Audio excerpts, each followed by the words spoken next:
ధన్యవాదాలు, నమస్కారం.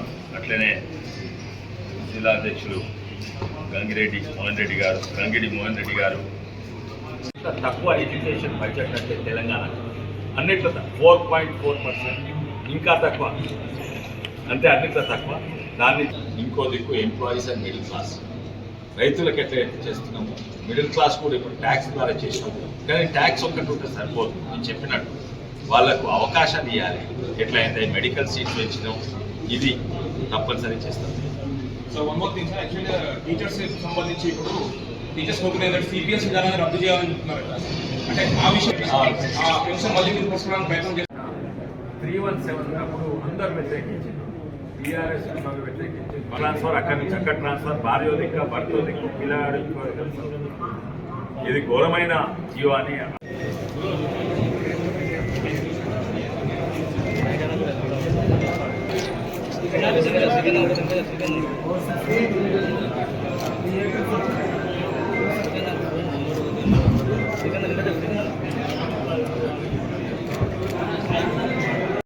సిద్దిపేటకు, దీని తర్వాత కరీంనగర్కు మా క్యాండిడేట్స్కు ప్రచారానికి వచ్చినాం.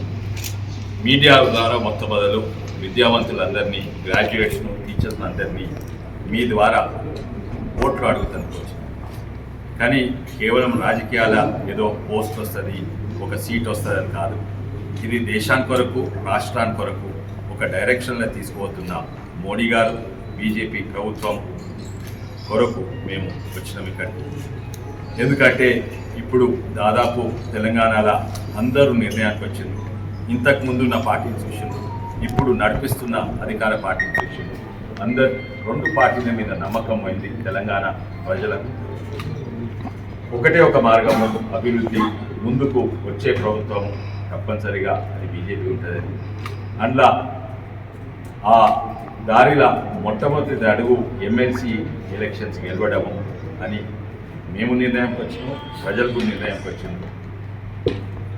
అది కూడా ఎంతోమంది వేరే పార్టీ వాళ్ళు కూడా వాళ్ళు చేతులు ఎత్తేసినట్టే అనుకోవచ్చు.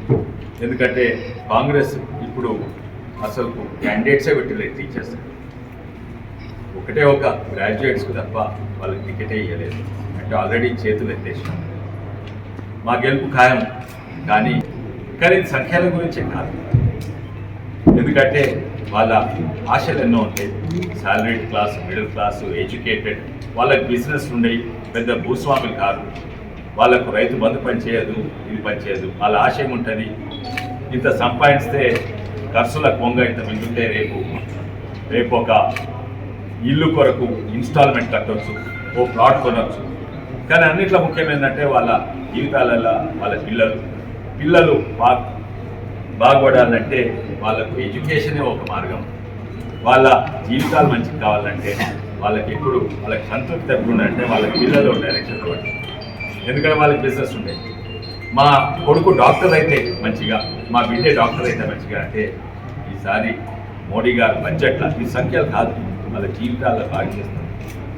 ఓ ధైర్యం ఇస్తారు, మీ బిడ్డే డాక్టర్ అవుతారయ్యా. 10,000 సీట్లు ఎక్కువ చేసిండు. 5 ఏళ్లలో 75,000 సీట్లు మెడికల్ సీట్లు ఎక్కువ చేస్తుంది. అంటే నిజంగానే ఇంకేదో సంఖ్యలు కాదు, వాళ్ళ జీవితాల గురించి గుర్తించు. పేదోళ్ళైనా, మిడిల్ క్లాస్ అయినా, సాలరీ క్లాస్ అయినా. అంటే నిజంగానే ప్రజలను పట్టించుకునేది ఈ కుల మత విభజన కాక, ప్రాంతాల విభజన కాక ఒకటే డైరెక్షన్లో తీసుకుపోయేది. ఇన్నేళ్ళు ఎంతో దుష్ప్రచారం చేసిన మోడీ గారు అయినా కూడా ఒక్క కన్ను రెప్ప కొట్టకుండా అదే డైరెక్షన్లో తీసుకోవాలి. మళ్ళా ఎన్నో ఆరోపణలు పెడుతుందంటే తెలంగాణకి ఏం తెలియదు. ఈరోజు మీరు సంఖ్యలతో చూడండి, తెలంగాణకి ఎన్నో వాటాల కొనుగోలు, బడ్జెట్లలో కొనుగోళ్ళల్లో అందరు మాట్లాడారు తెలంగాణకి ఏం తెచ్చింది. అన్నిట్లో ఎక్కువ కొనుగోలు, వరి కొనుగోలు తెలంగాణ నుంచి 23-24 వేల కోట్లు ప్రతి ఏడాది కోట్లు. అంటే అక్కడ వరి అవసరం లేదు. ఎందుకంటే ఆడున్న FCI గోడౌన్లు సరిపోతలేవు. వరి దేశవ్యాప్తంగా మన తినేదానికంటే ఎక్కువ ఉత్పత్తి అవుతుంది. మళ్ళీ కొనేది ఎందుకంటే మన తెలంగాణ రైతులను ఆడుకుంటున్నందుకు 25-24 వేల కోట్లు. యూరియా సబ్సిడీ 2,000 ఈ రెండు కలిపితేనే మనకు ఇంకా 6,000 రూపాయలు. ఈ 3 కలిపితేనే ప్రతి రైతు కుటుంబానికి 65 నుంచి 75,000 రూపాయలు వస్తున్నాయి యావరేజ్గా. ఈరోజు తెలంగాణ ఆదుకుంటుందంటే కేంద్ర ప్రభుత్వం మాత్రమే, ఎందుకంటే రాష్ట్ర ప్రభుత్వం దగ్గర పైసలు లేవు. తప్పు ఎవరిదన్నా ఉండొచ్చు, కానీ ఇవాళ తీసుకుంటాం. ఈరోజు స్కూల్ బిల్డింగ్ కాంపౌండ్ వాల్ కట్టాలంటే ఎక్కడి నుంచి వస్తున్నాయంటే MNREGని సవరణ చేసింది మోడీ గారు. అప్పుడు ఉపాధి హామీ కొరకు ఇచ్చింది. ఇప్పుడు 40% మెటీరియల్ కాంపోనెంట్ పెట్టి చిన్న రోడ్ల SR ఫౌండేషన్ పెట్టి ఎన్నో సేవలు చేసిండు. అండ్ ప్రాంతంలో తిరిగిండు. ఆయన నిజంగానే ఒక ప్రజాప్రతినిధి తిరగదు, లీడర్ తిరగాలి. ప్రజలు అంటే ఓటేసిన గ్రాడ్యుయేట్స్ను ఆయన తప్పనిసరిగా మన లెజిస్లేటివ్ అసెంబ్లీలో మంచిగా రిప్రజెంట్ చేస్తామని అనుకుంటున్నాను. అక్కడ అవసరం, అక్కడ బీజేపీ ఎమ్మెల్సీస్ అవసరం. ఇది ఒక మొదటి అడుగు రేపు వచ్చే బీజేపీ గెలుపు రాష్ట్రంలో.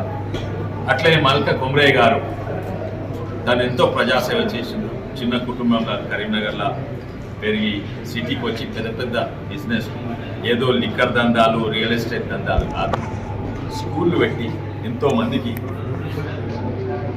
మందికి పబ్లిక్ స్కూల్ పెట్టి మరి ఇంటర్ స్కూల్ అటువంటి కాక మధ్యతరగతి వాళ్ళు అక్కడ చదువుతున్నారు. అయితే ఇటువంటి వ్యక్తులను మా బీజేపీ పార్టీ టికెట్ ఇచ్చింది.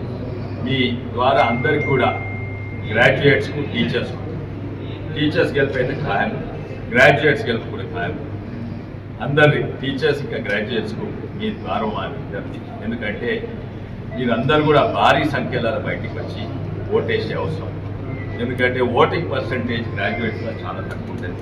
మీరు దాన్ని ఎక్కువ చేసుకుంటా బీజేపీని భారీ మెజార్టీతో గెలిపించాలని మరోసారి మీడియా మిత్రులు like, share and subscribe to Saira TV. ఓ సైరా.